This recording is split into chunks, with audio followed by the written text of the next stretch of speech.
طرح بھی نفرت روا نہیں ہے۔ میں بڑے منت سے ہاتھ جوڑ کے ان خطیبوں سے کہتا ہوں جنہوں نے صبح سے شام تک صرف فرقہ واریت کو ہی کہ پھیلانے کو ہی دین سمجھا ہوا ہے، اور کبھی کسی کو کافر بناتے ہیں، کبھی کسی کو کافر بناتے ہیں۔ اللہ کے واسطے اور بھی دکھ ہیں زمانے میں محبت کے سوا، راحتیں اور بھی ہیں وصل کی راحت کے سوا۔ دین کے اتنے مضامین ہیں بیان کرنے کو، لوگوں کو مثبت بات بتائیں، لوگوں کو پازیٹو بات بتائیں، یہ کافر وہ کافر، اس سے نفرت کرو اس سے نفرت کرو۔ میری تو منت ہی ہے، نہ کارخانے میں طوطی کی کون سنتا ہے، اس بھڑکتی آگ پہ پانی ڈالنا میرے بس میں تو ہے نہیں، لیکن میں اللہ چاہے گا تو کر دے گا۔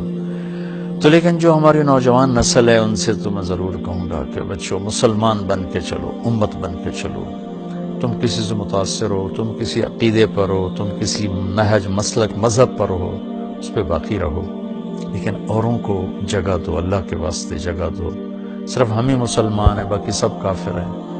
ان چیزوں سے واپس آ جاؤ، اس میں تمہیں تباہی کے سوا کچھ بھی نہیں ملے گا۔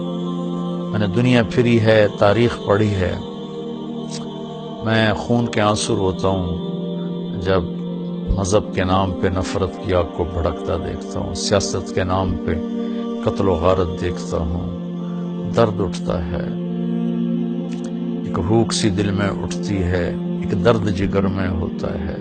ہم رات کو اٹھ اٹھ روتے ہیں جب سارا عالم سوتا ہے۔ کسی کہنے والے نے کہا میں نے تو نقل کیا ہے، میں تو ان لوگوں میں نہیں جو رات کو اٹھ اٹھ روتے ہیں۔ البتہ دکھ ضرور لیے پھرتا ہوں کہ کاش امت کے اندر محبت ہو، پیار ہو۔